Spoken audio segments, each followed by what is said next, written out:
Voilà, bonsoir à tous. Heureux d'être parmi vous ce soir. Nous avons ce thème effectivement du couple chrétien, de la vie de couple, qui est bien illustré à travers cette belle image ici. Et je voudrais tout de suite dire dès le début, en introduction, que vous savez, devant un tel sujet, on se sent très petit, très petit. Très petit parce que déjà, voilà, si on pense à ce qu'on réalise soi-même, ma propre vie de couple avec ma femme, on est mariés depuis 38 ans, mais voilà, si on devait parler que de ce qu'on a pu réaliser, eh bien on se tairait bien sûr. Mais en même temps, on a des ressources dans la parole de Dieu et on est heureux de les partager ensemble. On se sent très petit aussi lorsqu'on considère ce que le Seigneur nous dit à ce sujet. Si je prends simplement ce verset que nous connaissons bien, d'Éphésiens 5, verset 25, lorsqu'il nous est dit, Marie, aimez votre femme comme Christ a aimé l'Assemblée et s'est livré lui-même pour elle. On entend une telle parole, on se dit en tant que mari, mais est-ce que j'aime ma femme de cette façon-là? Est-ce que même c'est possible? C'est réalisable? Et pour la femme aussi, être l'aide qui correspond à son mari, vraiment? Est-ce que je suis l'aide qui correspond à mon mari, à ses besoins? Est-ce que je suis là auprès de lui pour l'aider, l'encourager en le respectant comme chef de famille, sans prendre sa place, et en même temps étant là vraiment pour lui et soumise à lui comme au Seigneur? Est-ce que c'est possible?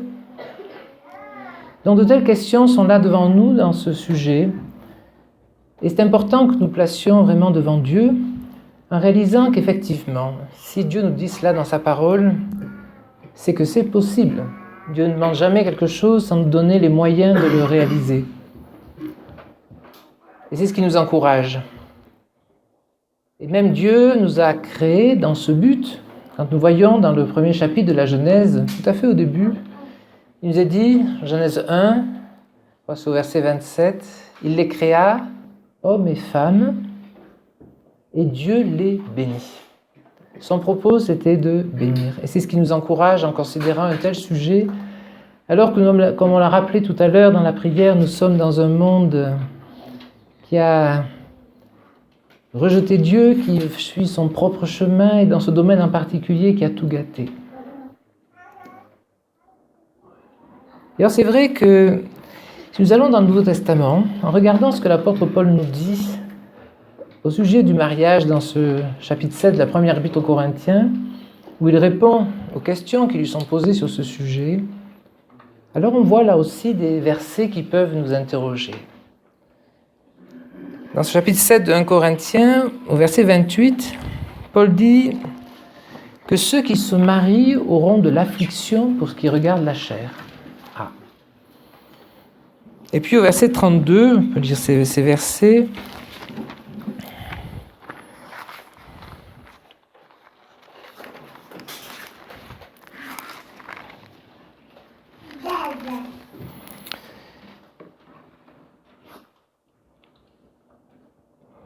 Verset 33, la fin du verset 32, celui qui n'est pas marié a le cœur occupé des choses du Seigneur, comment il plaira au Seigneur. Mais celui qui s'est marié a le cœur occupé des choses du monde, comment il plaira à sa femme. Et puis ensuite, c'est la même chose pour la femme. Celle qui n'est pas mariée a le cœur occupé des choses du Seigneur pour être sainte et de corps et d'esprit. Mais celle qui s'est mariée a le cœur occupé des choses du monde, comment elle plaira à son mari. Puis un peu plus loin, verset 38, il dit ainsi, celui qui se marie fait bien, et celui qui ne se marie pas fait mieux. Quand on est placé devant un tel verset, on peut se poser la question, mais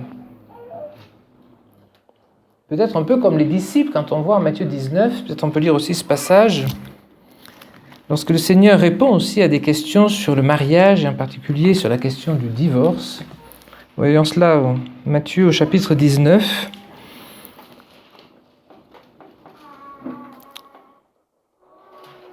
Il dit au verset 6, « Ainsi, ils ne sont plus deux, mais une seule chair. Ce donc que Dieu a uni, que l'homme ne le sépare pas. » Ils lui disent, pourquoi donc Moïse a-t-il commandé de donner une lettre de divorce et de la répudier? Il leur dit, Moïse, à cause de votre dureté de cœur, vous a permis de répudier vos femmes. Mais au commencement, il n'était pas ainsi. Et je vous dis que quiconque répudiera sa femme, non pour cause de fornication, et en épousera une autre, commet adultère. Et celui qui épouse une femme répudiée commet adultère. Alors voilà la question des disciples. Ces disciples lui disent, si telle est la condition de l'homme à l'égard de la femme, il ne convient pas de se marier. Alors que répond le Seigneur? Il leur dit, tous ne reçoivent pas cette parole, mais ceux à qui il est donné, car il y a des eunuques qui sont nés tels dès le ventre de leur mère, il y a des eunuques qui ont été faits eunuques par les hommes, et il y a des eunuques qui se sont faits eux-mêmes eunuques pour le royaume des cieux, que celui qui peut le recevoir le reçoive. Alors peut-être nous pouvons effectivement nous poser la question, mais s'il en est ainsi, est-ce qu'on vient de se marier? La question est là. Voyons que les disciples sont remis en question par ce que le Seigneur leur dit. Qu'en est-il de nous?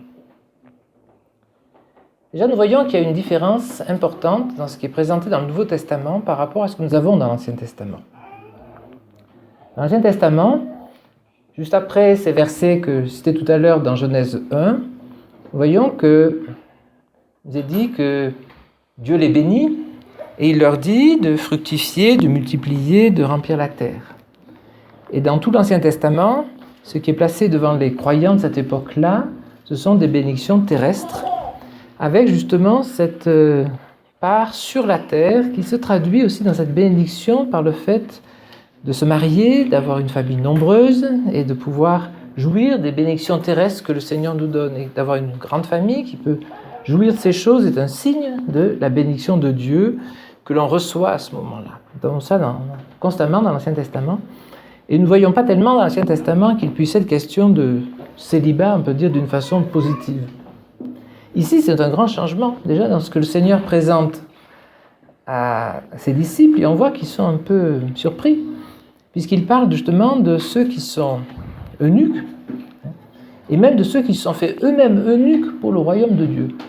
Ça, c'est quelque chose de tout à fait nouveau. Et nous voyons que l'apôtre Paul va détailler cela lorsqu'il répond aux questions des Corinthiens, dans ce chapitre 7 de la première épître aux Corinthiens. Et il dit à ce moment-là que, effectivement, celui qui ne se marie pas fait mieux.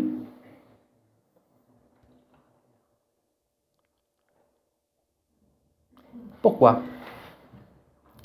Parce qu'il est plus libre de servir le Seigneur. C'est ce qui est présenté dans les versets qu'on a vus.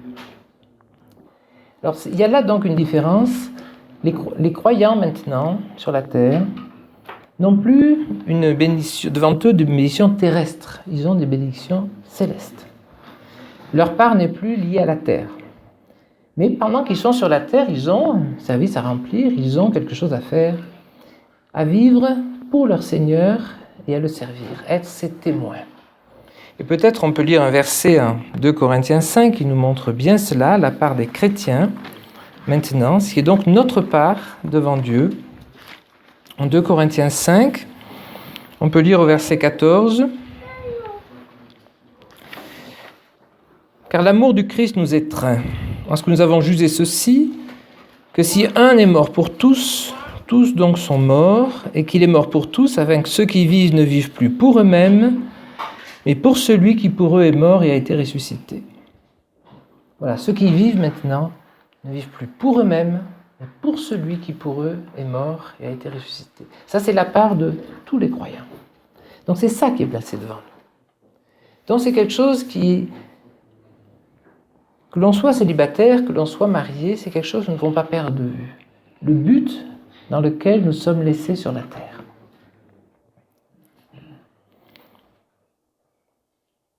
Alors la question est devant nous, se marier ou ne pas se marier? Voyons que Paul y répond en Disant d'un côté que ceux qui sont mariés auront effectivement des afflictions pour ce qui concerne la chair, et ceux qui ne sont pas mariés sont en quelque sorte plus libres, plus disponibles pour le service du Seigneur.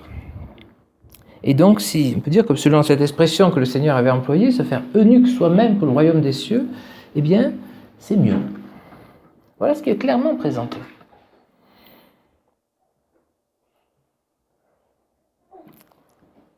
Mais pour cela, pour suivre ce chemin-là, Paul dit aussi clairement qu'il veut avoir aussi un don du Seigneur pour cela. Il dit que, on le voit au verset 7, je crois, dans ce chapitre de 1 Corinthiens 7, il dit que ce n'est pas donné à tout le monde. Il y a donc à avoir un appel, un don particulier pour suivre ce chemin du célibat dans le but de servir le Seigneur. Nous voyons par ailleurs que le Seigneur a bien présenté le fait qu'il peut y avoir différents cas. Il y a ceux qui sont eunuques dès le ventre de leur mère, ceux qui ne peuvent pas se marier, parce qu'une infirmité physique, il peut y avoir des choses qui font que le mariage n'est pas possible. Ça a toujours existé, c'est vrai. Il y a aussi ceux qui sont faits eunuques par les hommes, peut-être des contraintes sociales, un chemin qu'on n'a pas choisi, et on se trouve dans cette situation sans l'avoir vraiment choisi soi-même. Et c'est quelque chose aussi qui existe, qui a existé et qui existe toujours. Et puis il y a aussi ce fait de rester volontairement célibataire pour servir le Seigneur. L'apôtre Paul nous montre bien que dans cette situation de célibataire, le Seigneur veut bénir, veut donner quelque chose de plus, et même peut-être de façon spéciale, ceux qui sont dans une telle situation. Peut-être que ce soit choisi ou pas, mais il y a là un chemin que le Seigneur a ouvert, dans lequel il veut bénir. Et d'une façon particulière dans l'époque chrétienne, le fait de rester célibataire est bien différent de ce qui était avant. C'est le fait de pouvoir consacrer sa vie au Seigneur d'une façon plus entière, plus totale, de façon à être vraiment libre davantage de servir le Seigneur. C'est vrai qu'être marié, on va le voir, ça suppose des contraintes. On est moins libre, moins disponible. Ça ne veut pas dire que ce chemin-là n'est pas non plus un chemin que dans lequel le Seigneur ne veut pas bénir, bien au contraire. Le Seigneur a aussi une bénédiction dans ce chemin-là. Mais c'est quelque chose qui est à considérer par chacun de nous devant le Seigneur. Qu'est-ce que le Seigneur place devant moi? Et c'est vrai que par ailleurs, le Seigneur peut et désire ouvrir aussi ce chemin du mariage, qui est la voie normale en quelque sorte. Mais ce que Paul montre ici, c'est que ce n'est plus la seule voie possible. Dans l'Ancien Testament, il n'y avait pas tellement de possibilités autres que d'être marié et d'avoir la bénédiction de Dieu dans le mariage. Il y a une autre voie possible. En même temps, se marier est un chemin qui est toujours là. C'est le chemin que Dieu a prévu au départ et dans lequel il veut aussi bénir le couple chrétien.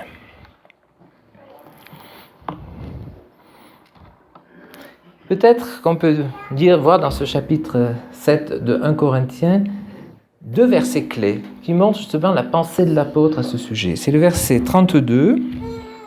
Il dit « Mais je voudrais que vous fussiez sans inquiétude. » Je voudrais que vous fussiez sans inquiétude. Et puis, au verset 35, « Je dis ceci pour votre propre avantage, non pour vous enlacer dans des liens, mais en vue de ce qui est bienséant, et pour que vous vaquiez au service du Seigneur sans distraction. » Vous voyez, ces deux pensées. Je voudrais que vous soyez sans inquiétude. Et en même temps, voilà, je dis ces choses pour que vous vaquiez au service du Seigneur sans distraction. Ça puisse être devant nos cœurs chacun. Peut-être nous aurons des questions, je vous dis peut-être spécialement pour ceux qui peut-être ne sont pas encore mariés, qui ont des questions à ce sujet. Qu'est-ce que le Seigneur me place devant moi? Eh bien, Paul dit, je voudrais que vous soyez sans inquiétude. La chose importante, c'est d'avoir devant nous ce qu'on a vu en 2 Corinthiens 5. Vivre pour le Seigneur. Lui abandonner sa vie, lui faire confiance. Le Seigneur voudra ouvrir un chemin, je peux lui faire confiance, quel qu'il soit. Je voudrais que vous soyez sans inquiétude, et en même temps, en ayant toujours devant nous ce côté de servir le Seigneur et de le servir sans distraction. Que l'on soit célibataire ou que l'on soit marié. C'est ce que le Seigneur désire pour chacun de nous. Parce qu'on peut aussi rester célibataire égoïstement. C'est plus tranquille. Hein? Et aujourd'hui, nous savons que malheureusement, c'est peut-être un chemin que beaucoup choisissent dans ce sens-là. Et se marier aussi, on peut se marier d'une façon égoïste, en disant qu'est-ce que je vais recevoir dans le mariage? Je vais me marier pour recevoir quelque chose. On cherche quelque chose pour soi-même. Dans les deux cas, le Seigneur ne peut pas bénir dans une telle optique. Par contre, le Seigneur veut bénir si vraiment nous lui faisons confiance, que vraiment nous ayons devant nous de lui abandonner notre vie entièrement et de le servir sans distraction. Que l'on soit marié ou célibataire, il peut y avoir bien des choses par lesquelles l'ennemi voudrait nous distraire, nous occuper d'autres choses, nous enlacer. Et ce que le Seigneur désire, et ce que Paul place devant les croyants ici, c'est justement qu'on puisse vraiment vivre pour lui et le servir de tout cœur, sans distraction. Alors j'aimerais passer encore 2 versets avant d'aborder le sujet. C'est le verset 20 du chapitre 3 des Éphésiens. On peut le lire ensemble. Qui nous montre les ressources que Dieu nous donne. D'une façon, on peut dire générale, mais que l'on peut appliquer d'une façon particulière à ce sujet qui est devant nous. Que l'on soit célibataire ou que l'on soit marié. Il peut y avoir dans les deux chemins des difficultés, des choses à surmonter. Et ce verset d'Éphésiens 3 nous encourage. Il est dit au verset 20, « Celui qui peut faire infiniment plus que tout ce que nous demandons ou pensons, selon la puissance qui opère en nous. » Chers amis, que nous puissions avoir cela toujours devant nous. Celui qui peut faire infiniment plus que tout ce que nous demandons ou pensons, selon sa puissance qui opère en nous. Voilà ce que le Seigneur désire faire pour chacun. Et nous pouvons lui faire confiance. Et peut-être, dans ce chemin de célibat, il peut y avoir quand même bien des questions. Surtout peut-être quand il n'est pas choisi. Eh bien, faisons confiance au Seigneur. C'est celui qui peut faire infiniment plus que tout ce que nous demandons ou pensons. Et sa puissance est là pour opérer et pour bénir. Et nous allons le voir aussi dans le chemin de la vie à deux, où Paul dit bien qu'il peut y avoir justement des afflictions. La vie à deux, on verra, n'est pas toujours si simple. Eh bien, nous puissions toujours nous souvenir. Et je me rappelle que c'était un jeune couple avait mis ce verset sur leur faire part de mariage. Et je trouvais que c'était très bien. Souvenir que le Seigneur est là. Il peut faire bien plus que même tout ce que nous pensons. Au-delà. Et il y a cette puissance qui opère en nous pour cela. Encore un verset au chapitre 2 des Éphésiens. Verset 10. « Nous sommes son ouvrage, ayant été créés dans le Christ Jésus pour les bonnes œuvres que Dieu a préparées à l'avance, afin que nous marchions en elles. » Chers frères et sœurs, chers amis, bien sûr, je m'adresse ici à ceux qui sont nés de nouveau. Je n'ai pas précisé au départ, nous avons devant nous le couple chrétien. Bien sûr que tout ce que je présente là est pour ceux qui ont mis leur confiance dans le Seigneur pour être sauvés, qu'ils connaissent comme leur Sauveur, comme leur Seigneur.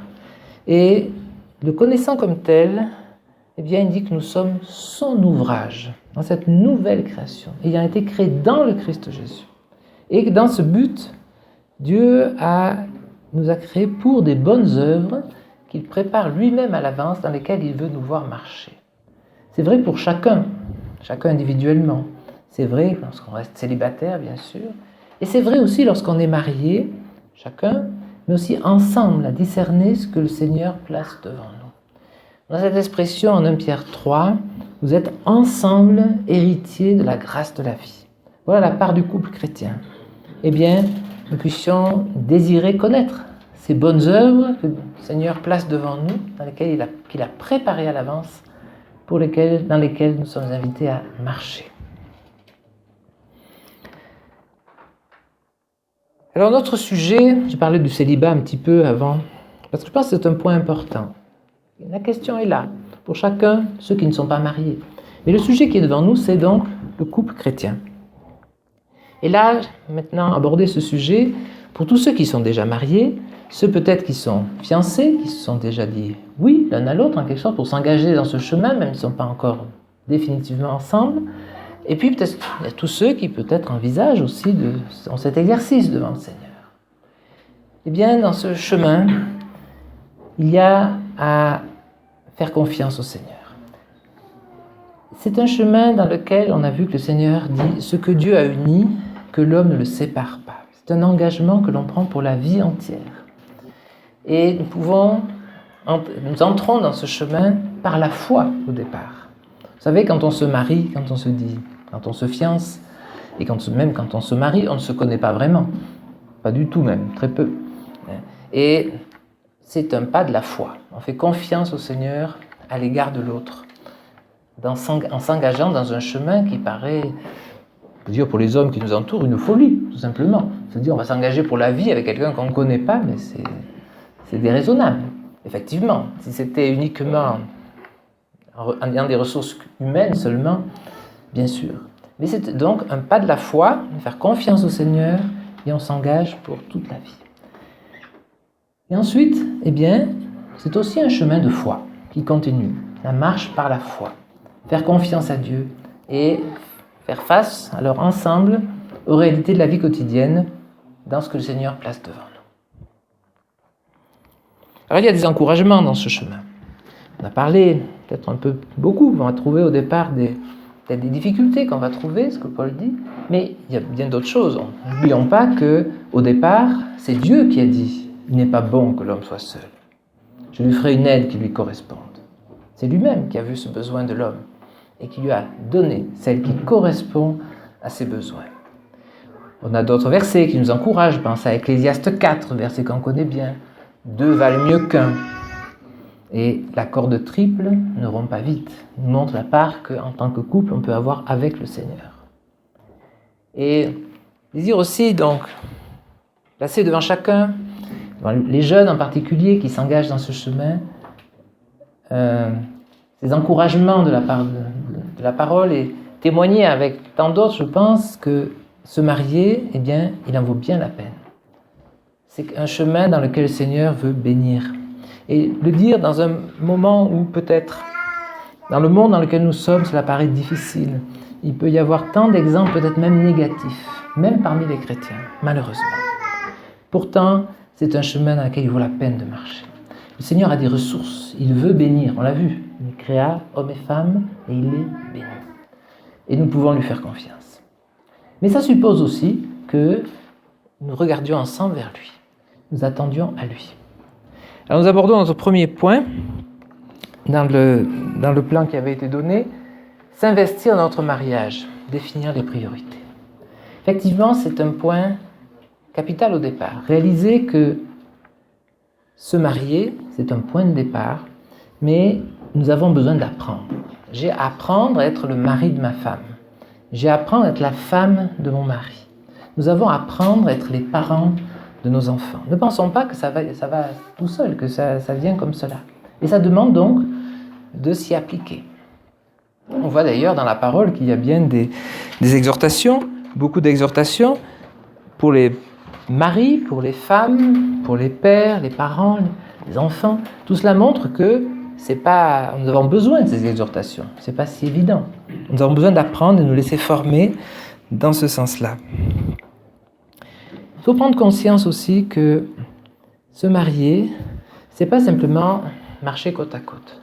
Nous avons vu, alors je ne vais peut-être pas rappeler ce verset, mais on connaît bien, ce qui est en Genèse 2, l'homme quittera son père et sa mère, s'attachera à sa femme, et ils seront une seule chair.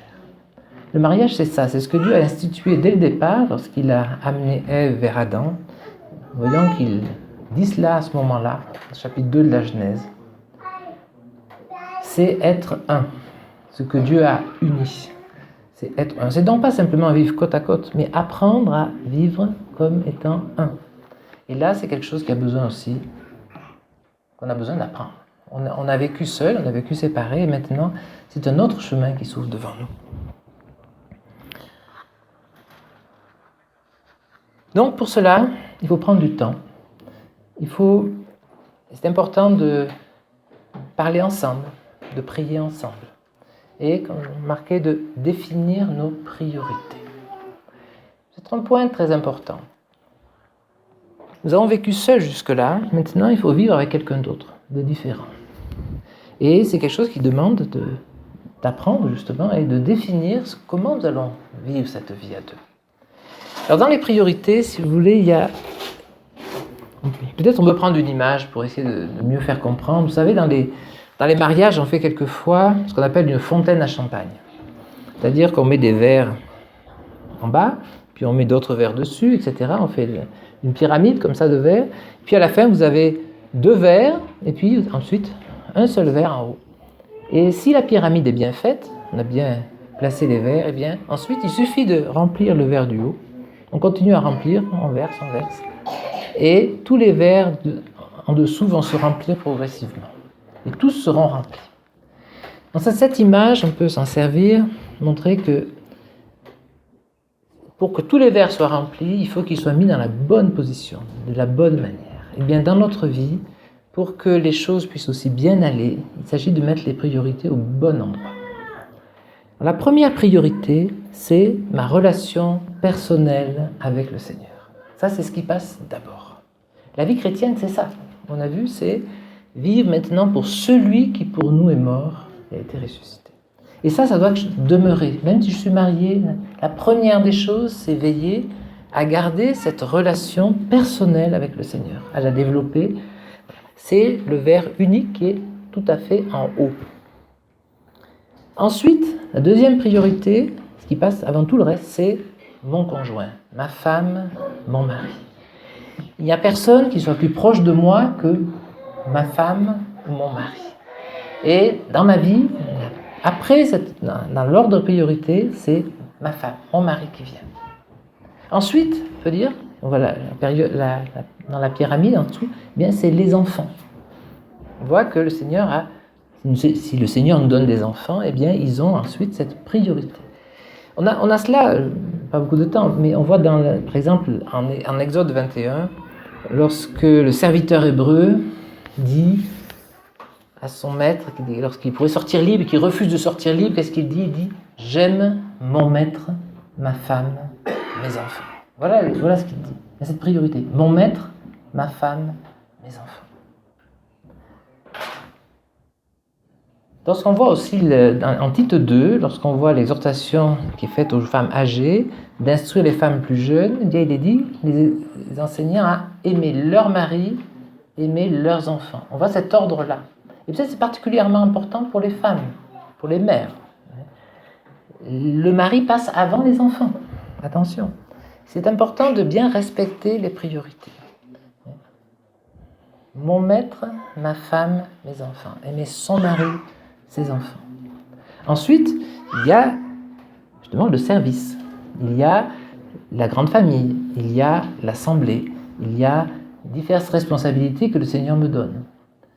Ensuite, peut-être, de façon plus élargie, il peut y avoir le travail, il y a les voisins, il y a tant d'autres choses aussi. L'important, c'est très important, on n'a pas le temps de détailler ici, mais de définir ainsi ces priorités pour que nous ne les inversions pas. Voyez, on peut dire que dans le monde qui nous entoure, c'est souvent l'inverse. Ce qui prend beaucoup de temps, c'est quoi ? C'est le travail. Et c'est vrai que ça prend du temps, de toute façon. Mais peut-être ça peut être aussi la priorité dans la vie de beaucoup, le travail. On cherche à se réaliser dans son travail. C'est cela qui passe d'abord. Et nous devons faire attention de ne pas nous laisser influencer par le monde qui nous entoure, pour ne pas agir de la même manière. Ça ne veut pas dire que nous n'allons pas passer du temps dans notre travail. Et c'est vrai que c'est un côté important. Nous avons aussi un témoignage à rendre dans le travail. C'est un champ de mission, on peut dire. aussi, c'est vrai. Mais n'oublions pas de mettre les bonnes priorités. Alors on arrive au deuxième point, le fait d'aller à contre-courant de ce qui se fait dans le monde. Je viens d'en parler, et c'est vrai que c'est un point difficile, le fait que nous sommes dans un monde, on l'a dit, qui a complètement renversé ce que Dieu a établi. Et que le voulions ou non, nous baignons de cette atmosphère et ça nous marque, ça nous imprègne. Ils ont besoin de nous laisser, on peut dire, purifiés, lavés par la parole de Dieu pour voir les choses comme Dieu les voit. Souvenons-nous de ce qui nous est dit dans l'Ancien Testament à propos des animaux purs par rapport aux animaux impurs. Nous avons là des exemples.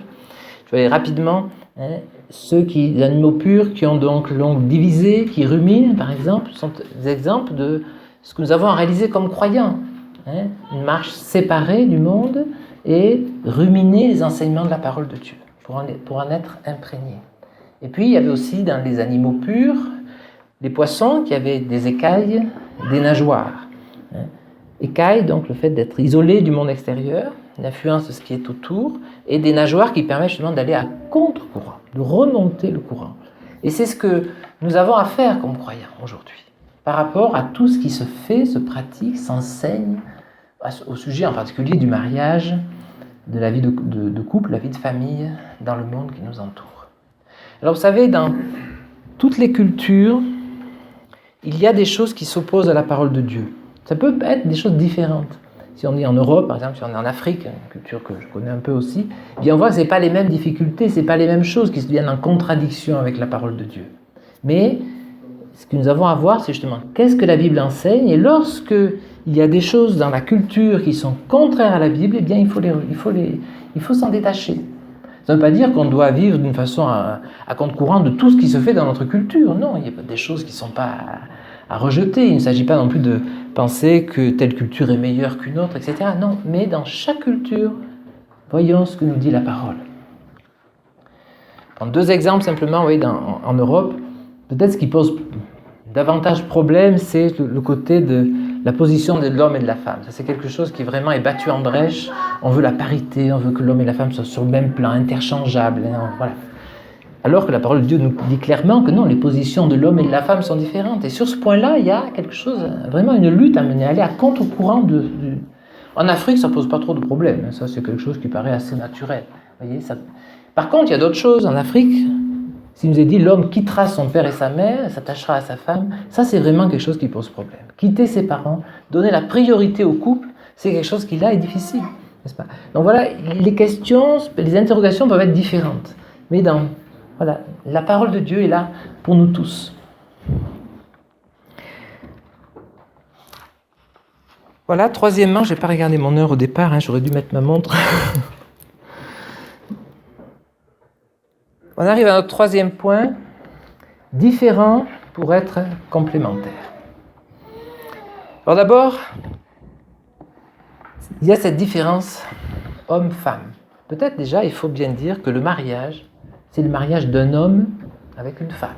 Ça paraît évident, mais aujourd'hui, il faut le dire, n'est-ce pas? C'est plus du tout aussi évident. Le mariage, c'est entre un homme et une femme.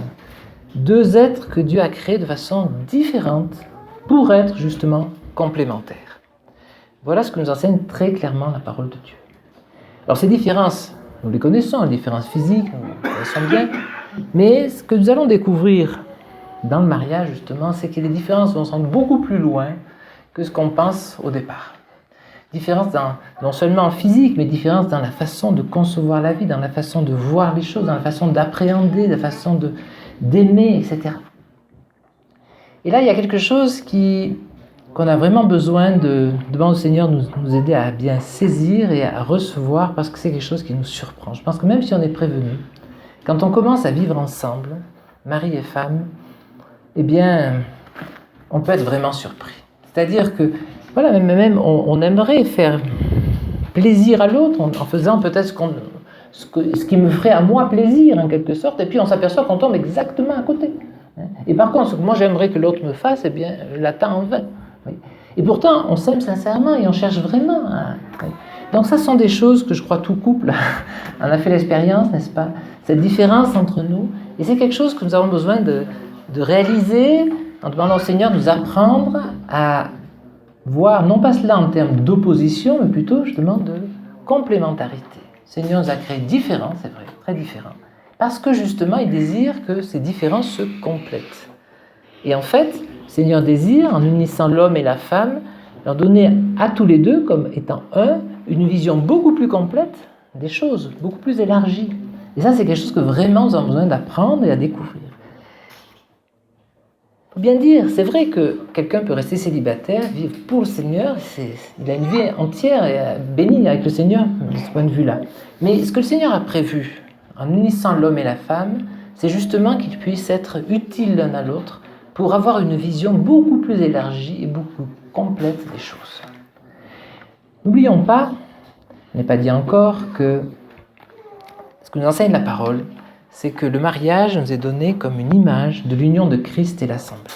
Je n'ai pas le temps de beaucoup en parler maintenant, mais c'est quelque chose de fondamental. Ce que le Seigneur a prévu en unissant l'homme et la femme, c'est de nous donner une image de son plan qui date d'avant la fondation du monde, de donner une épouse à son fils. Et c'est quelque chose d'extraordinaire quand nous voyons dans la parole, qui nous est dit par exemple à la fin du premier chapitre des Éphésiens, que Christ a été donné comme chef sur toute chose à l'assemblée, qui est la plénitude de celui qui remplit tout en tous. Quelque chose d'extraordinaire qu'on n'oserait pas dire si la parole ne nous le disait pas, que l'assemblée est la plénitude de Christ. On peut dire en quelque sorte comme si le Seigneur avait besoin de l'assemblée pour connaître cette plénitude. C'est ce que Dieu a prévu de toute éternité. Et il nous donne déjà une image de cela dans la vie de couple, n'est-ce pas? Qu'il y ait cette plénitude goûtée que nous ne pourrons pas connaître seuls, séparément. Et nous voyons que pour Christ, Dieu avait ce projet de lui donner cette épouse, qui soit sa plénitude. C'est-à-dire que ce que Christ est en perfection puisse être manifesté, on peut dire, à travers l'Assemblée, à travers justement ce qu'il aura fait pour l'Assemblée, à travers cette relation avec l'Assemblée. Et certainement, nous pourrons le voir durant l'éternité, et c'est quelque chose qui nous occupera pendant l'éternité, de voir justement ce que Christ est, mais à travers l'Assemblée. La parole nous dit, il sera admiré dans les siens, dans tous ceux qui auront cru lorsqu'il apparaîtra en gloire, n'est-ce pas? Devant tous les hommes aussi. Voilà le propos de Christ, au sujet de Christ. Eh bien, dans la vie de couple, c'est la même chose. Dans une petite mesure, bien sûr, une faible image, mais Dieu désire que cette vie de couple soit vécue comme une plénitude que l'on ne peut pas connaître autrement. Peut-être un mot seulement pour dire que, voyons que, justement, c'est dans ce qui est dit, l'homme quittera son père et sa mère, s'attachera à sa femme, et ils seront une seule chair. Oui. Dans cette union, Seigneur, Dieu a préparé quelque chose qui dépasse de beaucoup, en fait, ce que nous pensons au premier abord. Et comme on l'a dit, malheureusement, l'homme a gâché tout cela, a traîné cela dans la boue. Et en particulier, dans ce fait d'être une seule chair, les relations intimes, physiques. Eh bien, c'était quelque chose que Dieu a préparé, quelque chose de très bon, qui est donné justement comme un trésor, on peut dire, à l'homme et la femme, pour pouvoir manifester d'une façon concrète, corporellement, je veux dire, ce qu'ils peuvent éprouver dans leur esprit et dans leur âme, et de pouvoir se le témoigner de cette manière-là, dans l'union de leur corps, n'est-ce pas? Voilà ce que Dieu avait prévu. L'homme a gâté tout cela. Mais attention, revenons à ce que Dieu a prévu. Il faut là aussi nous laisser, on peut dire, laver par la parole pour voir les choses dans leur beauté, dans leur valeur, dans tout ce que Dieu avait préparé même à ce niveau-là, en réalisant que c'est quelque chose que Dieu a voulu pour que justement l'homme et la femme, dans leur union intime, puissent goûter quelque chose de cette plénitude que Dieu voulait et qu'ils peuvent être comme une image, on peut dire déjà à l'avance, de cette plénitude que Christ et l'Assemblée goûteront éternellement. Alors on a vu différences hommes-femmes. Il peut y avoir aussi d'autres différences, à plusieurs niveaux. Lorsque nous sommes marions, on peut dire, eh bien chacun a son caractère déjà. Nous avons des caractères différents déjà dans chacun, les uns les autres, et bien souvent on peut dire même les contraires s'attirent un peu dans le mariage. On peut dire, voilà, quelqu'un qui est très taciturne, eh bien épouse quelqu'un qui est assez expansif, par exemple, des choses comme ça. Donc les différences sont là aussi dans ces questions de caractère, et là aussi c'est pas toujours évident. Il y a une différence aussi, je voudrais aller vite, dans le passé que l'on a chacun. Chacun vient a été élevé dans une famille chrétienne ou peut-être pas chrétienne, et même si ce sont deux familles chrétiennes, on s'aperçoit vite que ce qui a été vécu dans une famille est très différent de ce qui a été vécu dans une autre famille, même si on a même communion à la table du Seigneur, c'est pas la question, mais on peut avoir des visions tout à fait différentes des choses. Il y a tout un passé que nous avons avec nous qui est différent de ce que l'autre a vécu jusque-là. On peut dire qu'en quelque sorte, nous arrivons dans le mariage avec nos valises, on peut dire, qui sont remplies de ce que chacun nous avons déjà fait comme expérience. Et lorsque nous venons ainsi maintenant vivre ensemble, eh bien, il est nécessaire d'ouvrir ces valises, de voir, et c'est là que nous allons découvrir que eh bien, ce que j'ai vécu, ce que l'autre a vécu, c'est très différent. Et il faut réaliser qu'on a besoin aussi de se connaître, de se révéler à l'autre, de s'ouvrir à l'autre, en quelque sorte de se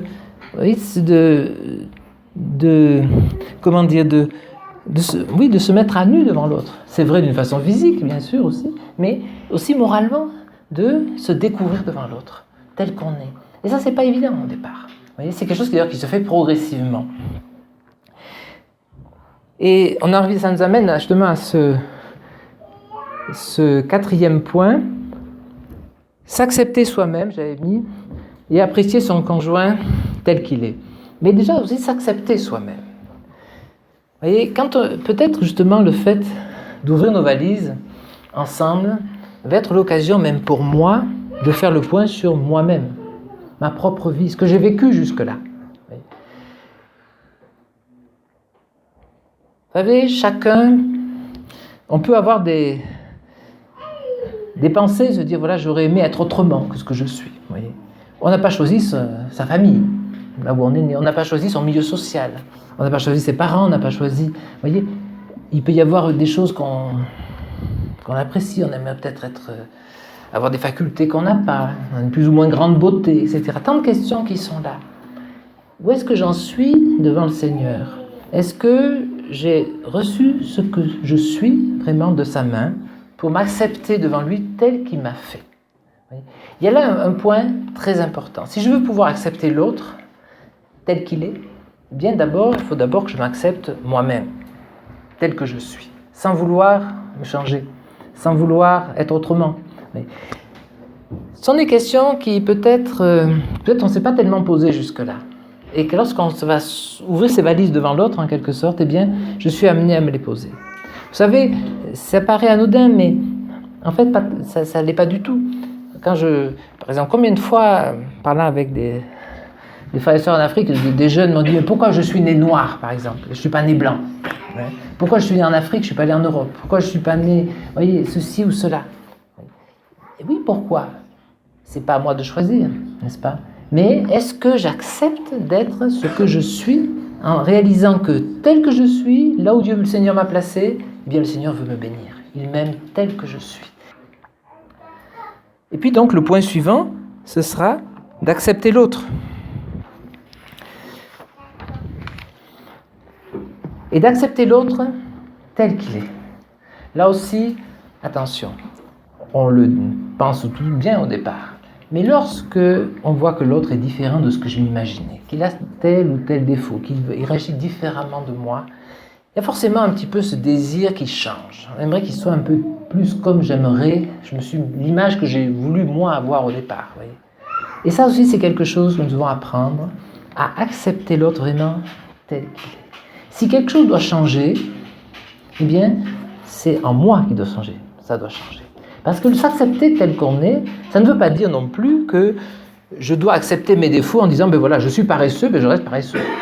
Ou je suis menteur, je vais rester menteur. Non, pas du tout. Il y a des choses que nous avons au contraire à juger devant Dieu et à apprendre, à faire des progrès. Et ça, j'ai un pouvoir, en quelque sorte, avec le secours du Seigneur, à changer ma propre vie. Mais pas changer la vie de l'autre. Et là, ceci, c'est un point important, cette vie à deux, de réaliser que s'il y a quelque chose à changer, eh bien, pensons bien, je dois bien penser que c'est en moi que la chose doit changer. Et en même temps, je ferai l'expérience que si réellement je sens que j'ai besoin de changer des choses, même pour répondre davantage à l'attente de mon conjoint, eh bien, alors c'est cela qui va peut-être aider l'autre aussi, peut-être à changer un peu. On ne va pas changer beaucoup, vous savez, on est bien marqué par ce que l'on est. Mais en même temps, il y a quand même des progrès possibles. Et l'important, c'est de réaliser que Dieu nous connaît. Dieu nous a créés tels que nous sommes. Et il veut nous bénir tels que nous sommes. S'il nous a mis ensemble, eh bien, il veut nous bénir ensemble. Ne cherchons pas à vouloir beaucoup changer les choses. Pour moi, oui, je dois apprendre à faire des progrès.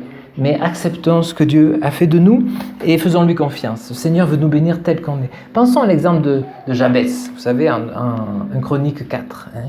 Jabès, il était né, son nom c'était Douleur. Sa maman l'avait appelé ainsi parce qu'elle est enfantée dans la douleur. Voilà quelqu'un qui commençait avec, on peut dire bien mal dans la vie, avec un handicap au départ. Qu'est-ce qu'a fait Jabès? Eh bien, il a prié. Il a demandé à Dieu, si tu permettais que je sois sans douleur. Et Dieu a fait arriver ce qu'il avait demandé. Vous voyez, on est surpris d'avoir ce petit La petite parenthèse, on peut dire, dans ce livre des Chroniques, où il y a toutes ces généalogies, tous ces noms, ça ne nous est pas donné pour rien. Ça montre que, eh bien, nous aussi, nous avons un point de départ, nous n'avons pas choisi, mais soyons certains que même si c'est marqué par quelque chose de négatif au départ, eh bien, Dieu voudra nous bénir. Si réellement nous lui faisons confiance, Dieu veut bénir chacun, quelle que soit la condition de départ, quel que soit ce que quoi que nous soyons, il a des ressources et il peut faire infiniment plus, encore une fois, que tout ce que nous pensons. Alors ensuite, le dialogue entre conjoints. Je crois qu'on vient de voir que tous ces points qu'on a déjà mentionnés nécessitent justement le dialogue, nécessitent de se parler, de s'ouvrir à l'autre. Vous voyez, je ne fais que mentionner des points très rapidement. Chaque point, en fait, aurait besoin d'être détaillé, voilà. Je peux que les brosser un petit peu rapidement. Mais ce côté du dialogue est un côté très important.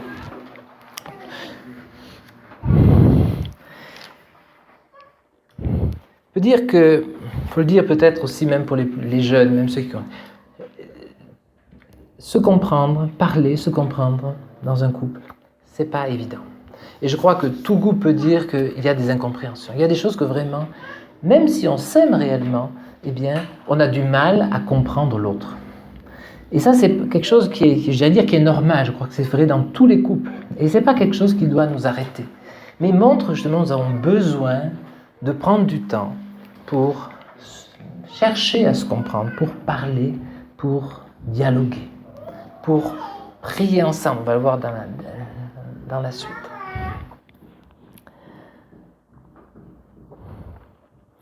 On peut dire que souvent le dialogue commence au moment des fiançailles. C'est bien, c'est comme ça qu'on commence à se connaître, on va parler, on échange sur nos points de vue. Après, on va plus loin, il y a le côté, on peut dire, vous voyez, l'homme est esprit, âme, corps, on peut dire. Donc il y a le côté qui part au niveau de l'esprit, on partage ce que l'on connaît, etc. Ensuite, on va peut-être être davantage au niveau de l'âme, des émotions, de ce que l'on ressent, on s'ouvre davantage à l'autre. Et ensuite vient alors le côté physique.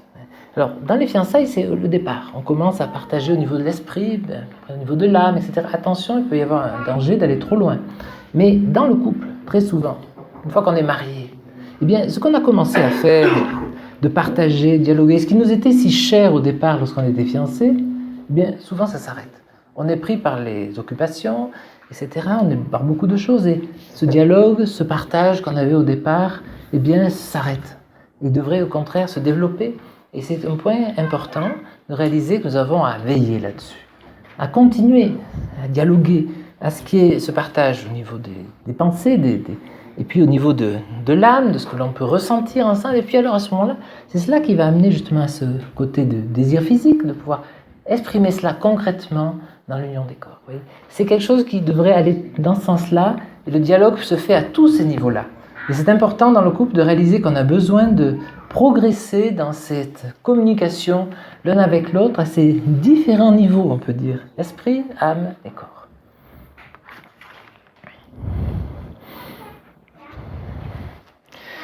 Et peut-être un sujet, il faut dire aussi quelque chose que nous avons tous besoin d'apprendre, c'est que lorsque en quelque sorte, dans ce dialogue, j'ai besoin de me révéler à l'autre. Ne pensons pas que l'autre peut deviner ce que je suis. Je crois que là, il y a un point peut-être aussi, j'allais dire masculin, ça peut être les deux côtés, mais l'important d'accepter en quelque sorte, de donner à l'autre la clé de mon intimité, la clé de ma personne, comment je fonctionne. Ne pensons pas que l'on peut dire, s'il m'aime, il doit me comprendre, il doit me découvrir, je n'ai pas besoin de lui dire, il doit découvrir. Non, pas du tout, c'est pas possible. Si je vois déjà la difficulté que j'ai moi-même à me connaître, même personnellement, eh bien, comment est-ce que l'autre peut deviner ce que je suis? J'ai besoin de le guider, j'ai besoin de me révéler, j'ai besoin de lui donner justement cette clé. Alors bien sûr que ça demande de la confiance, ça demande de se donner vraiment à l'autre. Parce que si je lui donne la clé de mon fonctionnement, en quelque sorte, eh bien, il peut s'en servir bien sûr pour mon bien, mais il peut s'en servir aussi pour me détruire, n'est-ce pas? Bien sûr. Et c'est bien pour cela que le mariage est un engagement pour la vie, définitif, qu'il n'y a pas de retour possible. Parce qu'on voit justement les dégâts qui peuvent être faits lorsqu'il y a eu de telles intimités partagées et qu'ensuite, l'autre qui a cette clé va s'en servir pour faire du mal, même à celui qui était son ex-conjoint, par exemple. Donc, attention, mais en même temps, réalisons bien l'importance de cela, d'aider l'autre à me connaître et qu'il puisse ainsi progresser lorsque je me révèle, je me confie à lui. Alors dans ce domaine du dialogue, bien sûr, il y a des parts importantes qu'on n'a pas le temps de développer maintenant. C'est le fait d'apprendre à se pardonner, d'apprendre à se réconcilier. Je n'ai pas le temps de détailler ces choses maintenant, mais voilà, il peut y avoir des blessures, il peut y avoir des choses qui... Et combien c'est important d'apprendre justement ce pardon qui permet qui se fait d'abord dans une relation avec Dieu, et puis ensuite se réconcilier pour repartir ensemble. Mais bon, le temps passe, je veux m'arrêter. Donc nous arrivons au dernier point, prier ensemble. Je l'ai laissé pour la fin, mais c'est le point peut-être le plus important. Prier ensemble. Si nous avons parlé du dialogue, de se partager l'un avec l'autre, combien c'est important et encore plus important de parler avec Dieu, de se tenir ensemble devant le Seigneur. Ça, c'est vraiment la grande ressource. Ce que le Seigneur nous donne en tant que croyants, cette possibilité d'aller à lui, de tout lui dire. Et c'est un privilège tout particulier de pouvoir le faire ensemble comme couple chrétien, pouvoir se mettre à genoux ensemble devant le Seigneur et exprimer l'un après l'autre ce qui est sur nos cœurs. Combien c'est encourageant lorsqu'on entend son conjoint prier le Seigneur. Prier pour moi, prier pour nos enfants si nous en avons, prier pour les besoins que l'on peut avoir. Et là, il y a aussi un partage devant le Seigneur et dans le Seigneur qui est irremplaçable. Et ça, c'est un point fondamental. C'est aussi la grande ressource qui est là. Lorsqu'il y a des difficultés, lorsqu'il y a des problèmes, des incompréhensions, eh bien, nous avons toujours cela, de pouvoir se mettre à genoux ensemble et tout dire au Seigneur. Et déjà, lorsqu'on en parle dans la prière, vous savez, ça résout déjà 50% du problème. Lorsqu'on peut parler dans la prière au Seigneur de nos difficultés, des questions qui se posent, déjà, ça remet souvent bien des choses à leur place. Rien que le fait qu'on ait à en parler ensemble au Seigneur. On peut dire que la prière du couple, c'est le baromètre de la vie de couple. Si nous ne pouvons plus prier ensemble, alors il faut qu'il y ait un grand feu rouge qui s'allume pour nous dire attention, là, il y a quelque chose qui ne va pas. N'est-ce pas? La parole le dit. En 1 Pierre 3, on voit que ce que Pierre dit de la part du Seigneur aux maris, d'être avec leurs femmes selon la connaissance, parce que c'est un vase plus faible, délicat. Il est dit de façon à ce que vos prières ne soient pas interrompues. Donc il y a là quelque chose de très important. Si nous n'arrivons plus à prier ensemble, c'est qu'il y a un problème. Et ça, c'est quelque chose qui doit nous arrêter tout de suite. L'un et l'autre, pouvoir s'exprimer ensemble devant le Seigneur, c'est quelque chose de fondamental.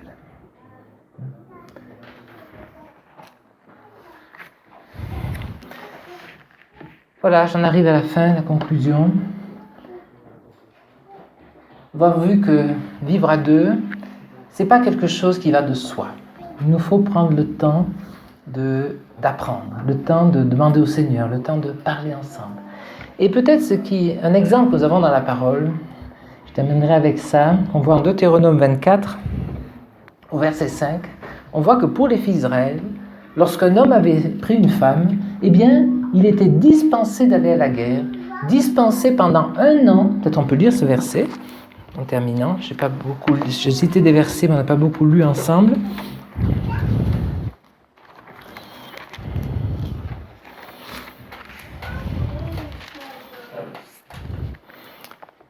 Deutéronome 24, verset 5.